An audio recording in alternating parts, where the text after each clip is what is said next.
이 점심에 다시 한번 하나님의 성전에 모여서 구속사 시리즈 출간될 제11권 여호와 삼마 에스겔 성전에 대해서 공부할 수 있도록 은혜 베풀어 주신 것 진심으로 감사드립니다. 이 가을에 오늘 우리 자신이 하나님의 참된 곡식과 열매처럼 열매가 되는 귀한 신앙이 되기를 소원합니다. 하나님께서 오늘도 허락하시는 말씀을 통하여 우리의 신앙이 더욱더 단단해지고 마지막 환난과 종말을 온전하게 말씀을 통해서 준비할 수 있는 우리 산수막교회 모든 성도님들 될 수 있도록 역사하여 주시옵소서. 늘 하나님께서 우리를 주장해 주시고 함께 해 주시고 이 시간도 성령님께서 지혜로 명철로 총명으로 붙잡아 주실 줄 믿고 감사드리며 사랑 많으신 예수님 받도록 간절히 감사드렸사옵나이다. 감사합니다. 자, 오늘 함께 은혜 받을 생명 양식 에스겔 21장 14절에서 17절까지 말씀입니다.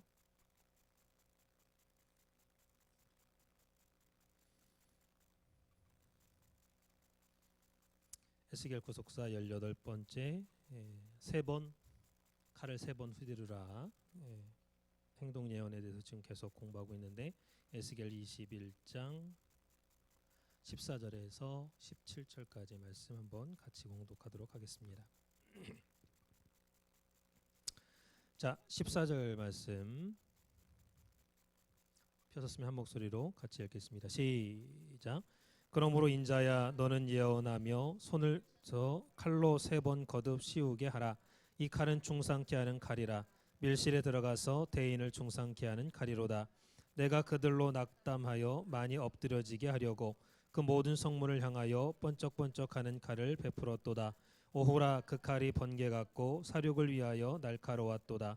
칼아 모이라 우향하라 항오를 차라 좌향하라 향한 대로 가라. 나도 내 손뼉을 치며 내 분을 다하리로다.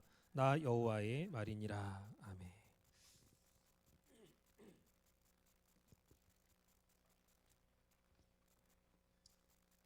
자, 오늘 함께 은혜 받을 말씀의 제목 말씀드린 것처럼 칼을 3번 휘두르라 이렇게 행동 예언을 공부하도록 하겠습니다. 이 에스겔 선지자는 주전 597년 제2차 포로로 끌려갈 때 같이 끌려간 선지자죠. 그래서 에스겔 20장과 21장이 원어를 보면은 연결되어 있다 그랬습니다. 그래서 에스겔 20장 1절에 보면 사로잡힌 지 7년에 계시받은 말씀이다 이렇게 그 연도를 정확하게 기록을 하고 있죠. 그래서 오늘 본문 에스겔 21장도 마찬가지로 에스겔 20장과 21장이 같은 시기에 시기에 하신 말씀으로 이렇게 연결돼 있다라고 할 때 사로잡힌 지 7년에 주신 말씀이다라는 거. 그래서 주전 597년에서부터 7년을 빼면 591년에 586년에 이제 나라가 완전하게 3차 포로로 끌려갈 때 완전히 망했는데 완전히 망하기 5년 전에 591년에 주신 행동 예언의 말씀이다라는 것을 우리가 서론적으로 알 수가 있습니다. 자, 크게 첫 번째로 행동 예언의 개요에 대해서 한번 살펴보도록 하겠습니다.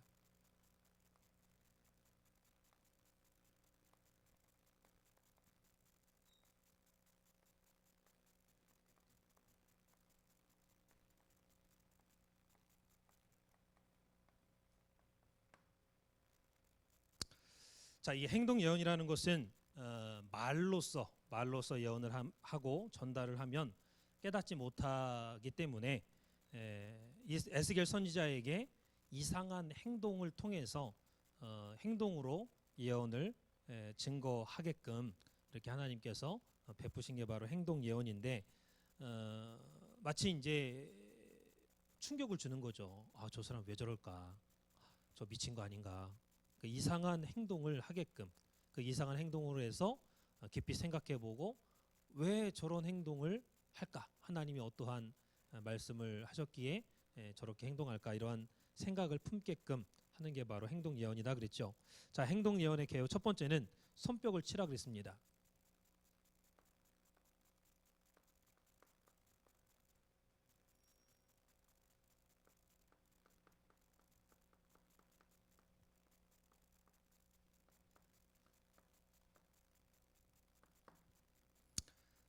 자, 손뼉을 치라. 첫 번째 행동 예언이죠. 오늘 본문 14절에 에스겔 21장 14절에 나오는 첫 번째 행동 예언은 손뼉을 치라. 여기서 치다는 히브리어로 낙하입니다. 낙하.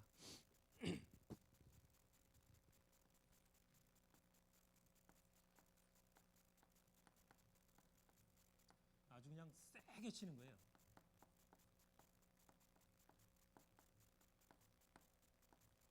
세게 때리는 거죠. 자, 그다음에 이제 손뼉을 치다 할 때 손뼉 히브리어로 카프입니다.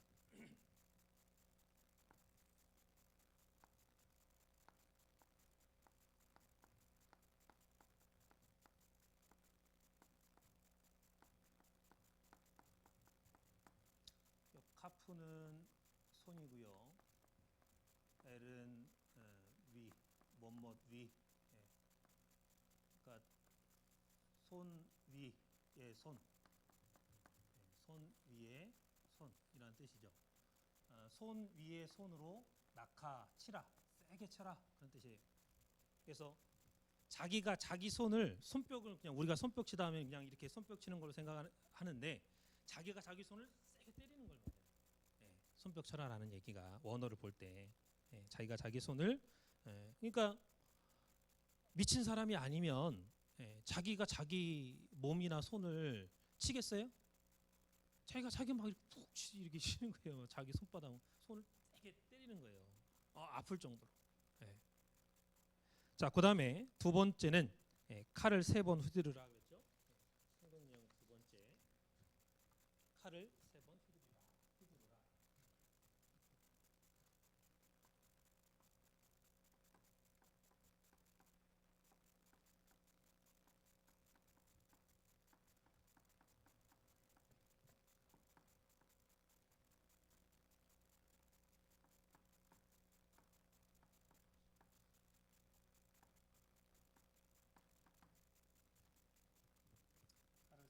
휘두르라. 자, 에스겔 21장 14절에 보니까 우리 말로는 칼을 거듭 씌우게 하라 이렇게 번역을 하고 있는데 에스겔 20장 14절 한번 보세요. 거기 보니까 그러므로 인자야 너는 예언하며 손뼉을 쳐서 칼로 3번 거듭 씌우게 하라 이렇게 씌우게 하라 이렇게 말씀을 하고 있죠.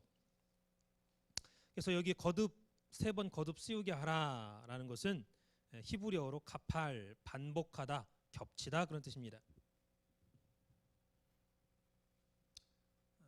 칼을 3번 휘두르라 이건 이제 직역한 거나 마찬가지고 의역을 하면은 거듭 씌우게 하라 그렇게 말했는데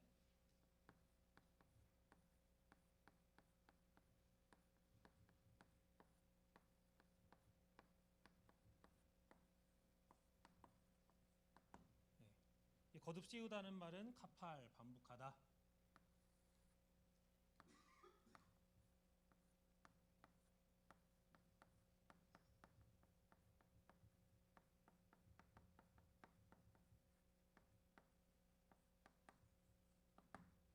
반복하다, 겹치다 그런 뜻이죠. 자, 칼을 3번 반복해라 또는 겹치다.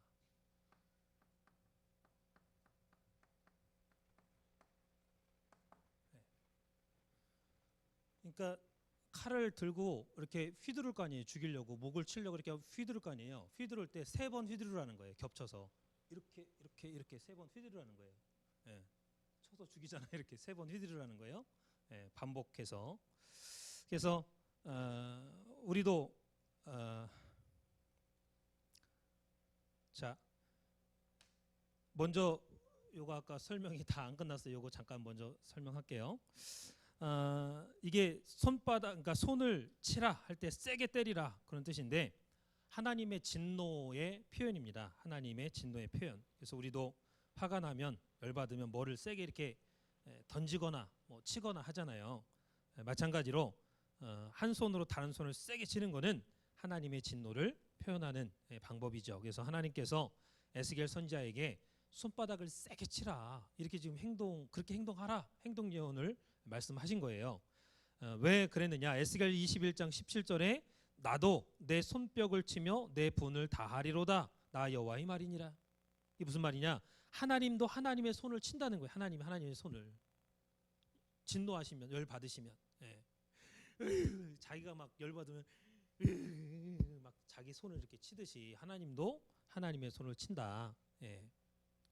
그래서 에스겔 21장 17절에 치며라는 단어가 에스겔 21장 14절에 내 손을 쳐라 하는 그 치다와 똑같은 낙하를 사용하고 있죠. 그래서 하나님의 분노를 나타내는 표현이다라는 것을 기억을 하시기 바랍니다.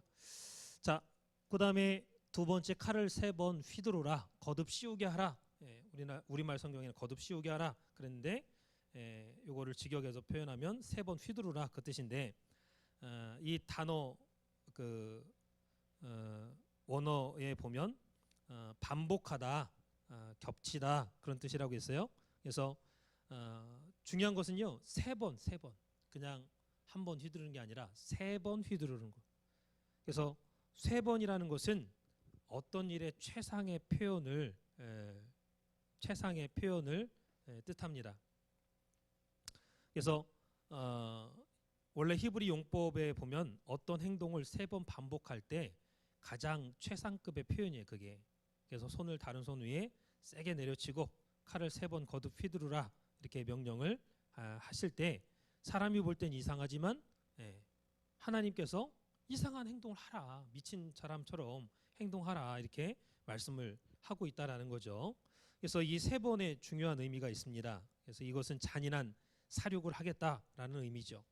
앞으로 바벨론이 쳐들어올 텐데 너희들이 회개하지 않으면 인정사정 없이 잔인하게 죽이겠다. 잔인하게 죽이겠다라는 뜻을 내포하고 있는 거예요. 그래서 에스겔 21장 15절에 내가 그들로 낙담하여 많이 엎드려지게 하려고 그 모든 성문을 향하여 번쩍번쩍하는 칼을 베풀었도다. 오라 그 칼이 번개 같고 사륙을 위하여 날카로웠도다 그랬습니다. 그래서 이 칼이라는 것은 사륙을 나타내는 도구죠.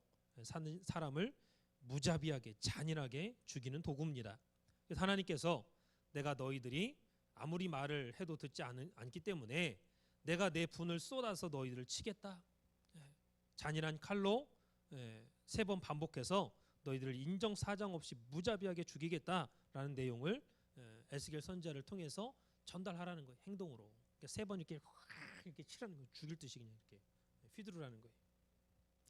실제로 이스라엘 백성들이 605년에 1차 바벨론 포로로 끌려갔습니다. 그리고 597년에 2차 바벨론 포로로 끌려갔죠.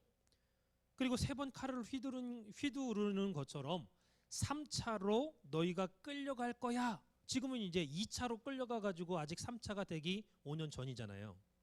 그러니까 2차까지는 이스라엘 백성들이 경험을 해서 알고 있어요. 바벨론이 이제 쳐들어왔구나 두 번이나. 근데 3번째 또 쳐들어올 거는 아직 모르고 있어요. 근데 3번 후두르라는 그 예언을 통해서 3차로 또 포로가 망해가지고 끌려갈 그럴 일이 있겠구나라는 거를 말씀하고 있는 거죠. 미리 예언으로. 그래서 이 예언처럼 5년 뒤에 주전 586년에 완전히 망하고 바벨론 포로로 끌려가는 일이 생기게 됐던 것입니다. 그래서 1차, 2차는 이미 이루어졌고 앞으로 3차도 반드시 이루어진다라는 의미를 담아서 칼을 3번 휘둘러라 이렇게 말씀을 하신 거예요.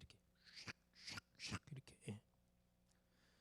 그래서 마찬가지로 요한계시록에서도 세계적인 전쟁이 일어나는데 3번 있을 것을 말씀하고 있죠. 1차 세계대전, 2차 세계대전, 그리고 마지막 3차 세계대전이 반드시 일어난다. 이렇게 요한계시록에 말씀을 하고 있습니다.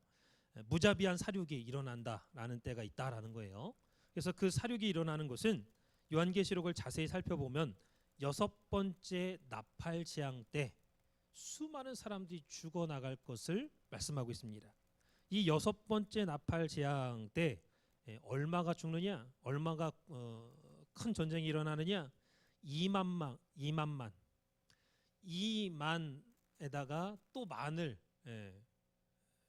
곱하면 2억이 되죠. 2억. 그래서 세계 군대에 2억 명의 군인이 동원되는 전쟁이 일어날 것을 말씀을 하고 있어요. 그래서 대한민국의 군인이 몇 명인가요? 60만 명이에요. 60만 명. 60만 명. 근데 2억 명의 군인이 동원되는 전쟁이라고 할 때는 어마어마한 전쟁이에요. 어마어마한 전쟁. 예. 그래서 정말 엄청난 피비린내 나는 전쟁이 일어날 것을 말씀을 하고 있는데, 이것이 요한계시록 9장 13절에서 21절에 걸쳐서 말씀을 하고 있습니다. 그래서 이처럼 1차로 무자비하게 세계 제1차 대전이 있었잖아요. 그 다음에 2차 세계대전이 있었죠. 예. 그래서 세 번 휘두르라는 말씀처럼 세 번째 또 무자비한 그러한 사륙이 있을 것을 성경은 말씀을 하고 있습니다. 그래서 요한계시록 사도 에스겔서 21장 27절에 너희가 엎드려뜨림을 당한다라는 표현이 세 번이나 반복해서 나오고 있죠. 내가 엎드려뜨리고 엎드려뜨리고 엎드려뜨리려니와, 이렇게 세 번이나 엎드려뜨리겠다, 이렇게 반복해서 말씀하고 있어요. 분명히 두 차례나 바벨론 포로로 끌려갔음에도 불구하고 이스라엘 백성들은 제3차로 세 번째는 그럴 일 없을 거야, 세 번은 일어나지 않을 거야, 이렇게 생각을 했다는 거예요. 그렇지만 에스겔 선지자가 이 행동 예언을 통해서 세 번 칼을 이렇게 휘두르면서 그걸 보여준 것처럼 진짜 586년에 바벨론 군대가 세 번째로 쳐들어와 가지고 완전히 성전을 무너뜨리는 그러한 역사가 있었다라는 거예요. 유대인들은요, 우린 선민이니까, 하나님의 성전이 있는 예루살렘이니까, 하나님의 약속이 있는 나라니까 우리는 절대로 괜찮다, 안전하다, 우리는 천국 백성이다, 하나님의 자녀다, 너희는 지옥의 땔감이다, 우리는 하나님의 백성이고 선민. 이게 나쁘다는 게 아닌데요, 선민의식이 잘못되다 보면은 뭐예요? 완전히 자기가 죄를 짓고 하나님의 언약을 먼저 파기하고 하나님의 백성에서 다시 지옥 자식으로, 백성으로 이렇게 떨어지는 줄도 모르고 계속 선민만 외치고 있는 거죠. 오늘날 유대인들도 마찬가지입니다. 선민의식이 꽉 차 있어요. 이방 사람은요, 지옥의 땔감으로 보기 때문에 아무리 똑똑하고 아무리 잘나고 아무리 부자가 온다 할지라도 거들떠도 안 봐요. 자기들이 제일 똑똑하다고 생각하니까. 그러니까 그러한 교만을 빨리 벗어버려야지. 그렇지 않으면 우리의 발목을 결국에는 붙잡는 것이 바로 교만이죠. 하나님 앞에 가지 못하도록. 그래서 오늘날 전 세계 1, 2차 세계대전이 있다면 반드시 3차 대전도 있다라는 것을 말씀을 하는 거죠. 그래서 늘 깨서 하나님의 말씀은 반드시 이루어진다라는 것을 믿고 하나님께서 회개를 촉구하실 때 늘 우리를 돌아볼 수 있는, 회개할 수 있는 우리 산소마켓 성도님들 되기를 바라겠습니다. 자, 두 번째로 대인을 중상케 하는 칼이다 그랬어요.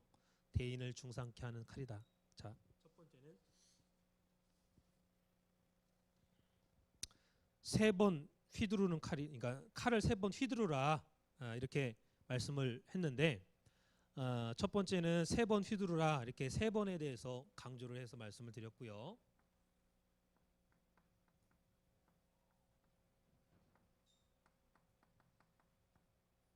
휘두르라. 두 번째는 대인을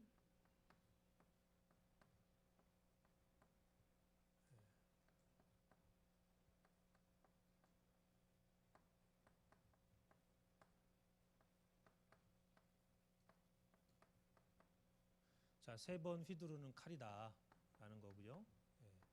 대인을 중상케 하는 칼이다. 어떤 칼이냐? 세 번 휘두르는, 또 대인을 중상케 하는. 여기 대인은 큰 사람을 말합니다. 큰 사람. 그래서 이스라엘의 제일 큰 사람, 왕이죠. 마지막 왕, 시드기야를 말해요. 시드기야. 시드기야를 중상케 하다. 예. 중상케 하다는 건 뭐예요? 아주 큰 상처를 입히는 거예요. 예. 거의 죽음 직전까지. 예. 두 눈이 빠지고 쇠살로 꽁꽁 묶여서 실컷 두들겨 맞고 결국에는 포로로 끌려가서 죽임을 당하는 비참한. 그래서 대인을 중상케 하는 칼이로다 그랬죠. 그래서 시드기야가 남유다 마지막 왕인데 시드기야 왕을 죽이는 칼이다. 예. 그런데 여기 또 하나 덧붙였습니다. 대인을 중상케 하는 칼인데 이게 밀실로 들어가서 예.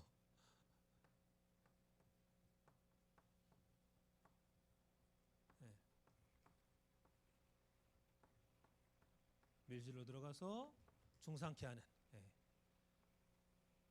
중상케 하는. 이게 무슨 말이냐? 예. 시드기야가 아무리 몰래 도망친다 할지라도 하나님의 칼이 끝까지 따라가서 죽이겠다 그 소리예요. 예. 그래서 실제로 시드기야 왕은 그 바벨론 군사가 이렇게 예루살렘 성을 둘러싸고 있을 때 성벽 한쪽 구퉁이, 예, 한쪽 구퉁이를 뚫었습니다. 뚫고 몰래 도망쳤어요. 예. 근데 바벨론 군대가 예의주시하고 있다가 예, 자꾸 이렇게 뭐가 이렇게 구멍이 나니까 소리가 나고 구멍이 나니까 저 도망가는구나 쫓아왔어요. 그래서 여리고 평지에서 시드기야 왕을 만났습니다. 마주쳤어. 바벨론 군대하고 시드기야 왕 그 군사들과 시드기야 왕하고. 그런데 이 시드기야 왕의 신하들이요 상황이 불리해지니까 자기들이 뭐 죽을 게 뻔해. 저쪽 바벨론 군대가 숫자도 많고 강력하고 자기는 무기도 별로 없고 예, 죽일 게 뻔하니까 순간 다 도망갔어요. 왕을 버려두고. 예. 그리고 왕을 보호한다는 그 군인들이 자기 목숨을 걸고 죽더라도 끝까지 싸워야 될 텐데 걸음 하나 달려라. 다 도망갔어요. 그러니까 어떻게 되겠어요? 시드기야가 금방 잡혔습니다. 예. 뭐 게임이 안 돼. 금방 잡혔어요. 잡혀갖고 질질질 끌고 갔죠. 예.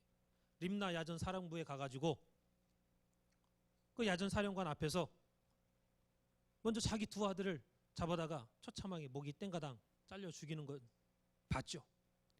그리고 두 눈 빼라. 예, 송곳으로 눈 후벼 파가지고 눈알을 빼냈어요.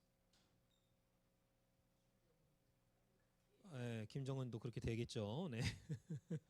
그래서 소경을 만들어 버렸습니다.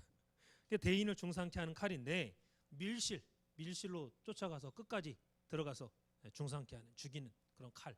세 번 확 휘두르라는 거예요. 예. 그게 얼마나 무서운 말씀이에요. 예. 아유 뭐 설마 하나님이 우리가 열심히 이렇게 신앙생활 하는데 우리를 치시겠어? 우리 집안 망하게 하겠어? 설마가 사람 잡는 거예요. 설마가. 예. 죄지면요 하나님의 자녀고 하나님의 성전이고 다 필요 없어. 하나님 집어 던지겠다 그랬어요. 예. 솔로몬 성전 지어놓고 하나님의 영광이 가득했지만은 솔로몬한테 뭐라 했습니까? 야 죄지면은 너희 성전 네가 그렇게 아끼는 성전 내가 완전히 집어 던지겠다. 죄지면. 죄가 이렇게 무서운 거죠. 예. 그래서 에스겔 21장 14절 하반절에 이 칼은 중상케 하는 칼이라 밀실에 들어가서 대인을 중상케 하는 칼이로다. 에스겔 21장 25절에도 너 극악하여 중상을 당할 이스라엘 왕아 내 날이 이르렀나니 곧 죄악의 끝이니라. 이게 중상을 당할 이스라엘의 왕아. 예. 마지막 왕인 시드기야를 말하는 거죠. 그래서 왕하 25장 4절 5절을 보면 왕하 25장 4절 5절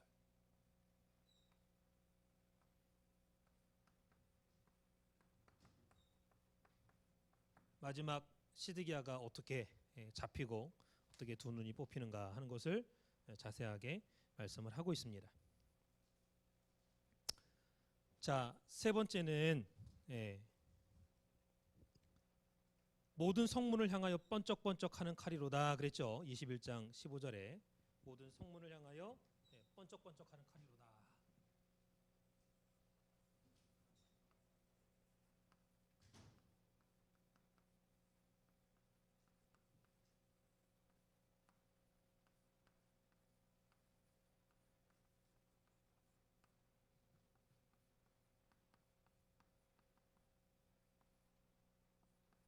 번쩍번쩍하는 칼이다.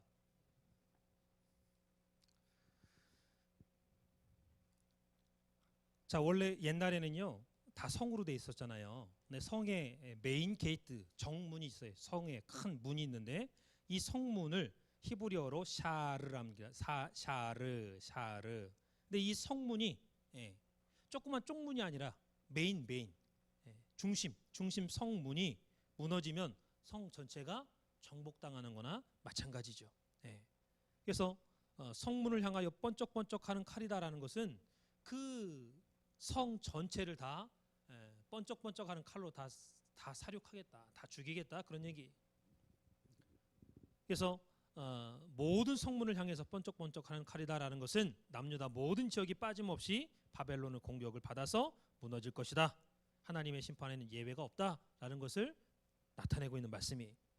그래서 결론적으로 이 에스겔 선지자의 행동 예언 속에는 하나님의 애절한 탄식이 나타나 있다는 거예요. 자, 결론 내리겠습니다.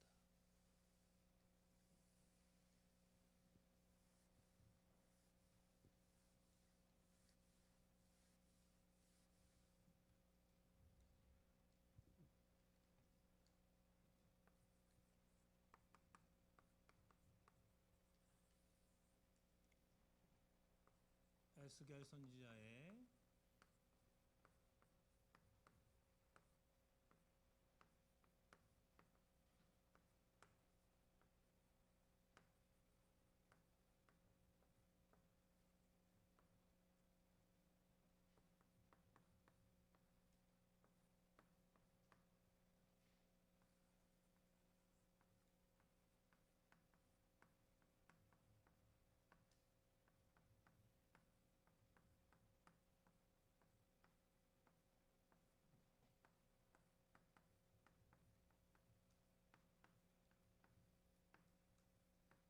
어떻게 표현하고 있느냐?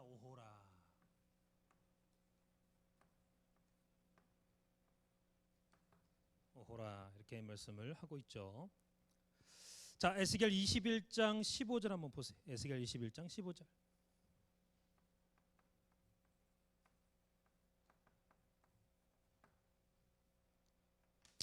자, 함께 보겠습니다. 시작. 내가 그들로 낙담하여 많이 엎드려지게 하려고 그 모든 성문을 향하여 번쩍번쩍하는 칼을 베풀었도다. 오호라, 그 칼이 번개 같고 사륙을 위하여 날카로웠도다 그랬습니다. 여기 오호라 히브리어로 아흐입니다. 아흐.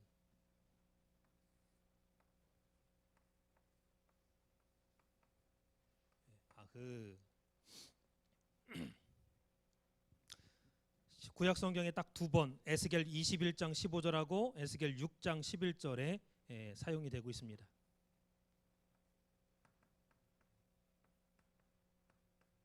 두 군데에 딱 나오고 있어요. 오호라. 네. 자, 거기 에스겔 6장 11절에 보니까 주 여호와께서 가라사대 너는 손뼉을 치고 발을 구르며 말할지어다. 오호라, 이스라엘 족속이 모든 가증한 일을 행함으로 필경 칼과 기근과 운역에 망하되 그랬습니다. 그래서 이 오호라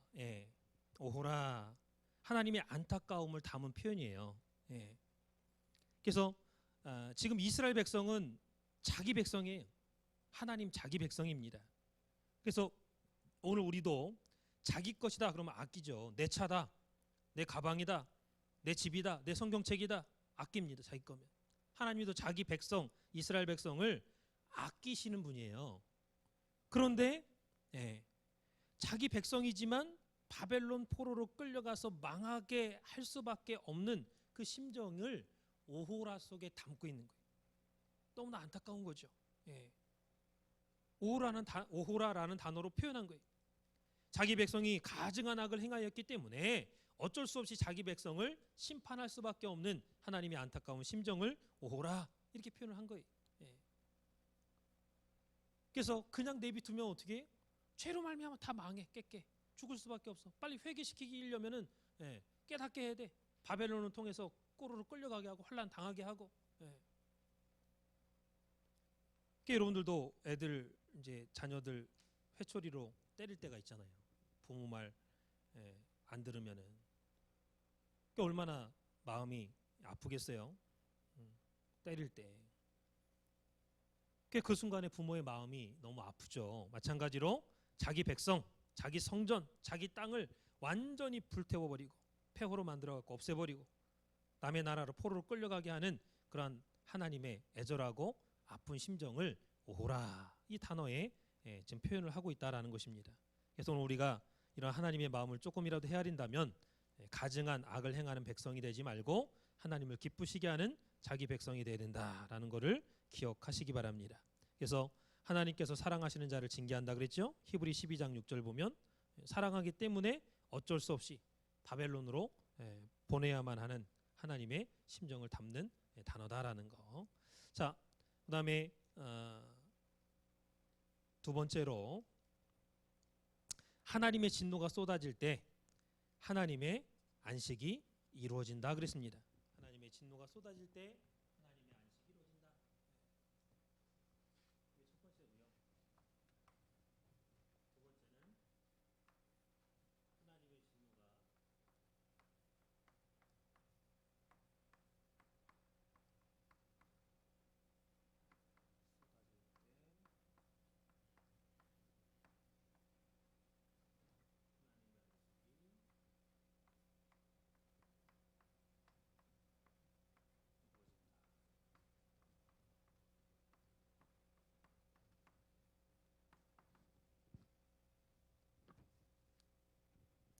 자, 에스겔 21장 17절에 보니까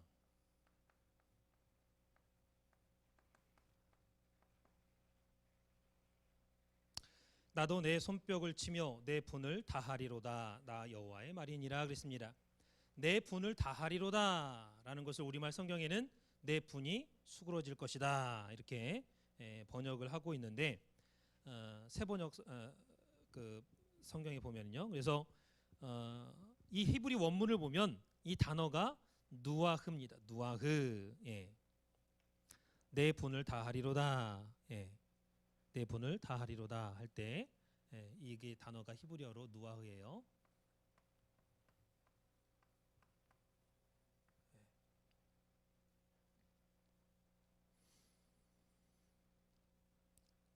자, 이 누하흐는요 하나님의 안식을 나타낼 때 사용되는 단어예요.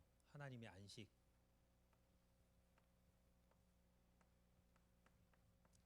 창세기 2장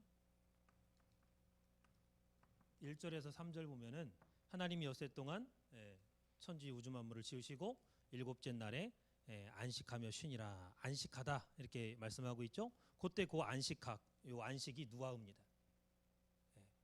그래서 하나님의 진노를 다 쏟아내면 그게 이제 하나님의 안식이 이루어진다는 거예요. 그 후에는. 그래서 이 분노를 진노를 무서운 것으로만 생각할 게 아니라 하나님의 안식 전에 반드시 요 하나님의 분노가 쏟아지고 하나님의 분노가 있다라는 것을 이해를 해야 됩니다. 그래서 하나님이 모든 분노를 다 쏟아내시면 하나님의 마음이 좀 편해지시고 안식하게 된다라는 것. 마지막 때 하나님의 분노와 진노가 반드시 이 땅에 쏟아질 것을, 그리고 나서 영원한 안식 세계가 이루어질 것을 말씀하는 거죠. 그래서 요한계시록에 보면은 하나님의 분노를 세 가지 재앙으로 표현을 하는데 7 인재앙과 7 나팔재앙과 7 대접재앙으로 표현을 하고 있습니다.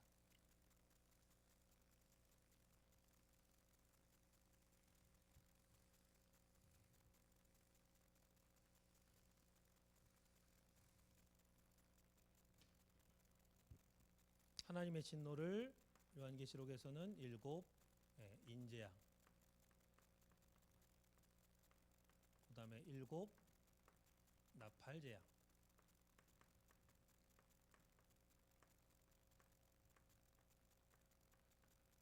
그 다음에 7 대접재앙.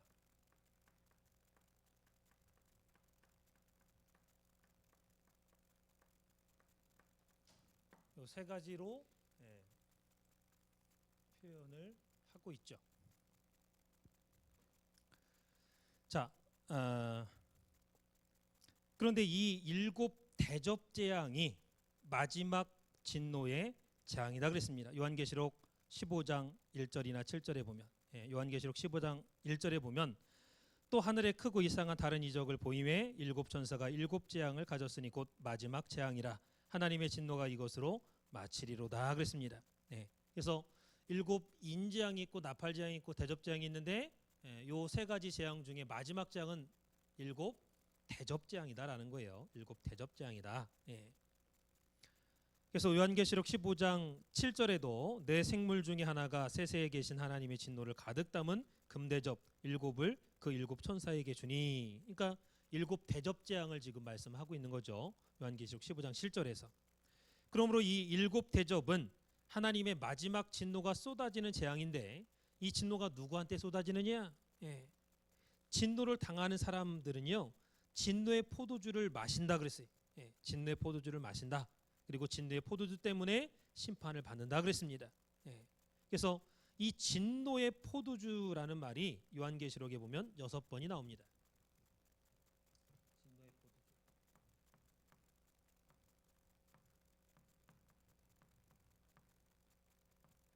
하나님의 재앙이 요한계시록에는 인재앙, 일곱 나팔재앙, 일곱 대접재앙 이렇게 세 가지로 나오고 있는데 마지막 재앙이 대접재앙이라고 했어요. 그런데 이 하나님의 진노를 누가 받느냐? 진노의 포도주를 마시는 자가 받는 거예요. 이 진노의 포도주를 마시면 어떻게 될까요? 취하겠죠.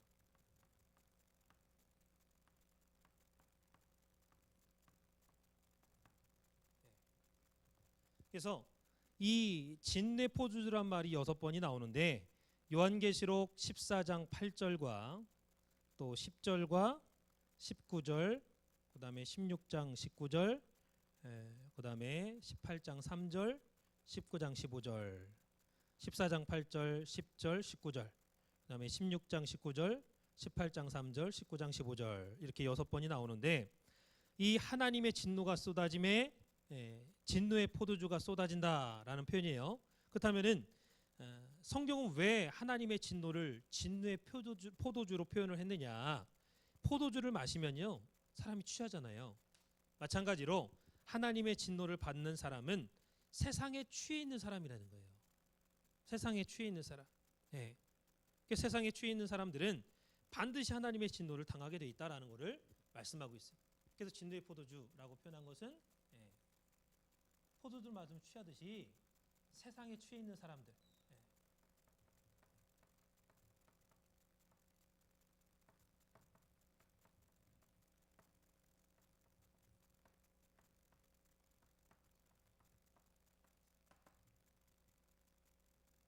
이 사람들을 진노의 포도주를 마실 사람들이다. 성경은 말씀을 하고 있다라는 거예요. 그래서 오늘 내가 이 세상에 취해 있는가? 세상의 쾌락과 즐거움에 취해 있는가? 아니면 하나님 말씀에 취해 있는가? 성령에 취해 있는가? 다른 사람 판단하기 전에 내 자신이 나를 알 거 아니에요? 그래서 하나님의 말씀에 취해 있느냐? 세상에 취해 있느냐? 둘 중에 하나인데 중간은 없어요. 안타깝게 중간은 없어요. 근데 많은 사람들은 나는 뭐 세상에도 취했다가 또 하나님 말씀에도 취했다가 이제 중간쯤 나는 중간이다 이런 사람이 많을 텐데 엄밀하게 따져 보면은 한쪽에 속해 있어야 돼요 우리가. 그래서 중요한 것은 세상에 취한 사람들은 짐승의 표를 받은 사람들이다. 요한계시록 14장 10절에 말씀을 하고 있습니다. 요한계시록 14장 10절에 세상에 취해 있는 사람들은 짐승의 표를 받은 자들이다. 그래서 요한계시록 14장 8절과 10절에 보면 진노의 포도주가 쏟아진다. 그래서 9절에 이를 보면 짐승의 표를 받은 자에게 진노의 포도주가 쏟아진다라고 말씀을 하고 있죠. 그래서 짐승의 표를 받은 사람들은 완전히 세상에 취하고 세상에 빠진 사람들입니다. 한번 보겠습니다. 요한계시록 14장 펴시고요. 8절부터 10절까지.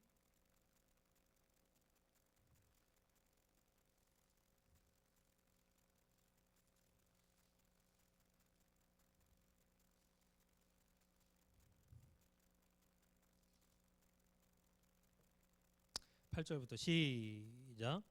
또 다른 천사 곧 둘째가 그 뒤를 따라 말하되 무너졌도다 무너졌도다 성 바벨론이여 모든 나라를 그 음행으로 인하여 진노의 포도주를 먹이던 자로다 하더라.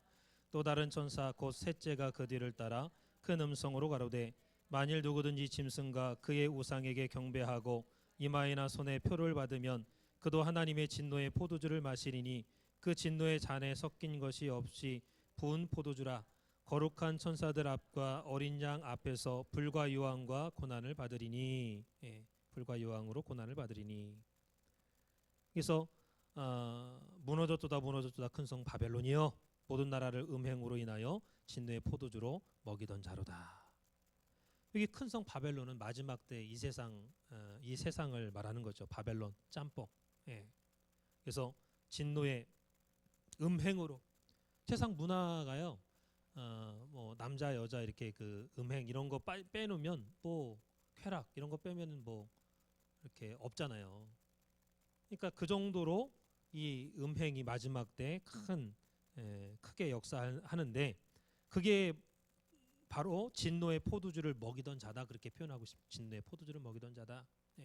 그래서 세상에 빠지고 음행에 빠지면 진노의 포도주를 먹을 수밖에 없다라는 거. 그래서 9절에 큰 음성으로 가로되 만일 누구든지 짐승과 그의 우상에게 경배하고 이마에나 손에 표를 받으면 짐승의 표를 받는 자를 말하죠. 받으면 그도 하나님의 진노의 포도주를 마시리니. 그러니까 짐승의 그 세상의 그 표 666 그 세상의 표 짐승의 표를 받으면요 마지막 때 하나님하고는 영원히 결별하는 거예요. 결별. 그러니까 스스로 하나님과의 관계와 하나님의 사랑, 하나님의 구원을 스스로 끊어버리는 거예요. 그러니까 이 표를 받는 게 얼마나 무섭고 얼마나 두려운지 모릅니다. 그래서 10절에 그도 하나님의 진노의 포도주를 마시리니. 하여튼 뭐 진노의 포도주를 마시는 사람은 거룩한 천사들 앞과 어린 양 앞에서 불과 유황으로 고난을 받는다. 지옥에 떨어지는 거죠. 그래서 진노의 포도주가 진짜 포도주를 말하는 게 아니라 이 세상에 취해 있는 바벨론 음행에 쾌락에 취해 있는 그러한 사람들을 말하는 거죠. 그래서 중요한 것은 세상에 취한 사람들은 짐승의 표를 받은 사람들이다라는 거. 그다음에 짐승의 표를 받은 사람들은 완전히 세상에 취하고 세상에 빠진 사람들을 말씀하고 있죠. 그래서 오늘 우리가 세상에 취해 있느냐 하나님 말씀과 성령에 취해 있느냐 여기도 저기도 빠지지 않고 있느냐. 만약에 말씀과 성령에 취해 있다면 하나님의 인치심 성령의 인치심을 받은 자가 되고 세상에 취해 있다면 짐승의 인침을 666 짐승의 수를 받은 자가 된다라는 거예요. 그래서 세상 사람들은 세상이 좋다고 하고 세상에 취해서 살아가지만은 오늘 우리 말씀 받은 성도는 말씀과 성령에 취해서 살아갈 때 성령의 인, 말씀의 인을 받을 수 있고 또 마지막 환난을 넉넉하게 다 통과할 수 있다라는 것을 믿으시기 바랍니다. 마지막 요한계시록 9장 4절 5절 읽고 말씀을 마치겠습니다. 요한계시록 9장 4절 5절 말씀.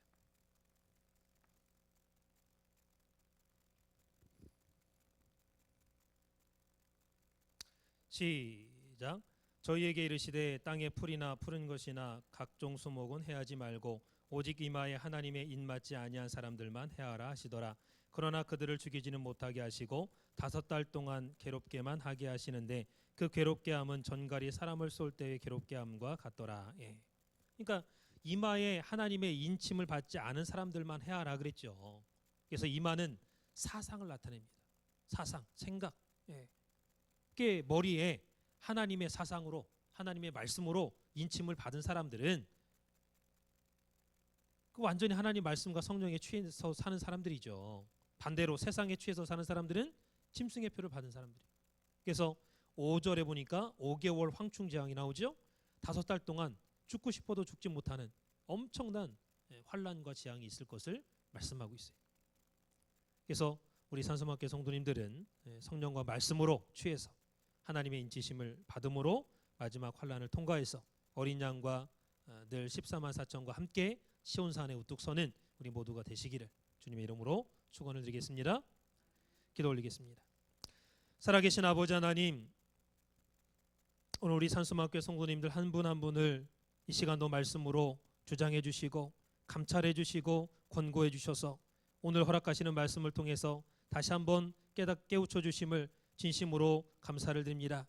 오늘 에스겔 선지자를 통해서 이스라엘 백성들이 세 번째 칼의 휘둘름을 받아서 수많은 백성들이 죽임을 당할 것을 행동으로 미리 예언해 주셨건만 깨닫지 못하고 잘못된 선민의식에 쌓여서 사로잡혀서 끝까지 교만하게 회개하지 않던 이스라엘 백성들은 마침내 심판과 재앙으로 말미암아 끔찍한 죽음을 당하고 말았습니다. 살아계신 아버지 하나님, 마지막 때에도 하나님의 진노의 일곱 나팔, 일곱 대접 재앙이 있는데 하나님의 진노의 포도주를 마실 사람들이 따로 준비되어 있다고 했습니다. 세상에 취해서 세상에 빠져서 썩어질 또는 멸망할 바벨론에 붙어서 그 속에서 벗어나지 못하는 사람들은 진노의 포도주를 마실 수밖에 없다고 했사오니 오늘 우리 각자 한 사람 한 사람에게 살아계신 구속사의 말씀을 통하여서 우리의 삶을 성별시켜 주시고 거룩한 하나님의 말씀으로 인쳐 주시고 다시 한번 하나님 앞에 성별된 삶을 통하여서 거룩한 삶을 통하여서 구별된 삶을 살아갈 수 있는 우리 산수막교회 모든 성도들 될 수 있도록 역사하여 주시옵소서. 구속사의 말씀은 마지막 환난을 종말을 준비시켜주는 말씀이라 하겠습니다. 귀한 말씀을 오늘 우리 마음 가운데 깊이 새기고 신앙의 기초로 우뚝 세워서 온전히 마지막 환난 때에 넉넉하게 모든 환난을 이기고 남음이 있는 우리 성도들 다 될 수 있도록 주장하여 주시옵소서. 오늘도 허락하신 말씀을 통해서 더욱더 우리의 신앙이 우뚝 서는 역사가 있도록 인도해 주시고 붙잡아 주시고 함께 주실 것을 믿고 감사드리며 사랑 많으신 예수님 받들어 간절히 감사 기드려 싸움나이다. 하늘에 계신